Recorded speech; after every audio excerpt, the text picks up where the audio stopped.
Hello everyone. आज हम पढ़ेंगे दो इम्पॉर्टेंट टर्म्स के बारे में। पिछले वीडियो में मैंने आपको ये बताया था कि प्रियम्बल कितना इम्पॉर्टेंट एलिमेंट और स्ट्रक्चर है हमारे संविधान का। उसके साथ ही मैंने आपको कुछ इम्पॉर्टेंट टर्म्स भी समझाए थे। आज दो इम्पॉर्टेंट टर्म्स की बारी है। वो इम्पॉर्टेंट टर्म्स है इंडिपेंडेंट एंड सॉवरेन। ये दो इम्पॉर्टेंट टर्म्स इसलिए डाले गए, अब वर्ड समझ के तो आपको समझ आ गया होगा कि इस वर्ड का, इन टर्म्स का मतलब क्या है, लेकिन हम ये जानेंगे कि मतलब के साथ साथ इसको डालने का पर्पस क्या था।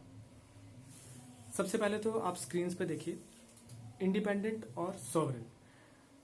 हम जैसे जानते हैं कि गवर्नमेंट ऑफ इंडिया एक्ट्स, कई एक्ट्स निकले जब ब्रिटिश पार्लियामेंट थी आज़ादी के जस्ट पहले 2-3 सालों में, आप कह सकते हैं 5-6 सालों में एक्ट्स निकले। वो हमें ब्रिटिश पार्लियामेंट ने गिफ्ट के तौर पे दिए थे जब हमारे देश ने आज़ाद होना था। उसके बाद जब देश आज़ाद होता है हमारा, तब हम अपना संविधान बनाते हैं।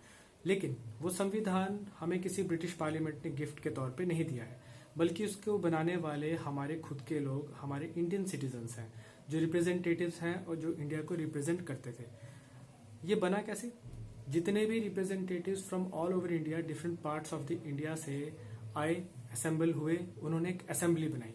असेंबली का नाम था कॉन्स्टिट्यूएंट असेंबली। उस कॉन्स्टिट्यूएंट असेंबली में उन्होंने ये तय किया कि हमारा पॉलिटिकल फ्यूचर क्या होगा। कॉन्स्टिट्यूएंट असेंबली के बनने का मकसद भी यही था कि पॉलिटिकल फ्यूचर हमारी कंट्री का डिसाइड किया जा सके। अब इंडिपेंडेंट वर्ड को प्रियम्बल में कैसे समझना है, बहुत इजी है, कहीं नहीं जाने की जरूरत है आपको। सबसे पहला line, we the people of India. We the people of British नहीं लिखा है यहाँ पे, we the people of America नहीं लिखा हुआ है, कोई कंट्री का नाम नहीं लिखा हुआ है, या we the people of India under British parliament, ऐसा कुछ नहीं लिखा हुआ है। क्लियरली लिखा हुआ है we the people of India. अगर आप मेरे पिछले वीडियो चेक करेंगे तो उसमें मैंने पूरा प्रियम्बल आपको समझाया है।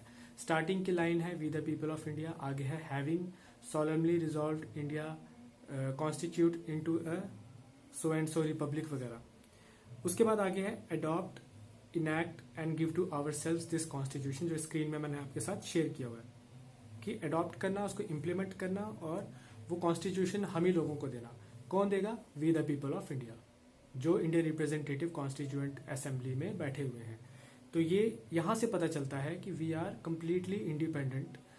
और साथ ही ये प्रियम्बल इस टर्म से, इस मीनिंग से हमें ये समझाता है, ये अंडरस्टैंड करवाता है कि इंडिया को इंडिपेंडेंट सॉवरेनिटी डिक्लेयर किया जाता है। और इंडिपेंडेंट सॉवरेनिटी का मतलब कि जितने भी अथॉरिटी है, जितनी भी पावर है, वो किनके हाथ में है? वो पीपल ऑफ इंडिया के हाथ में है। मतलब कि जो हमारे लोग हैं, जो पीपल ऑफ इंडिया है, वो अपना कानून खुद बना सकते हैं अपनी वेलफेयर के लिए, और उसको हमारे ऊपर ही लागू कर सकते हैं। तो कहने का मतलब ये है कि वी आर कंप्लीटली इंडिपेंडेंट, यहां से पता चलता है। अब आप, जैसे कि मैंने आपको कहा कि डिक्लेयर्स इंडिपेंडेंट सॉवरेनिटी। अब यहाँ पे सॉवरेनिटी का मतलब क्या है? सॉवरेनिटी मतलब independent authority of state. Screen पे आप देख सकते हैं इंडिपेंडेंट अथॉरिटी ऑफ स्टेट। कहने का मतलब ये है कि हमारे पास, इंडियन पीपल के पास ये पावर है कि वो कानून हमारे लिए बनाए, उसको लेजिस्लेट करे अपनी वेलफेयर के लिए। ठीक।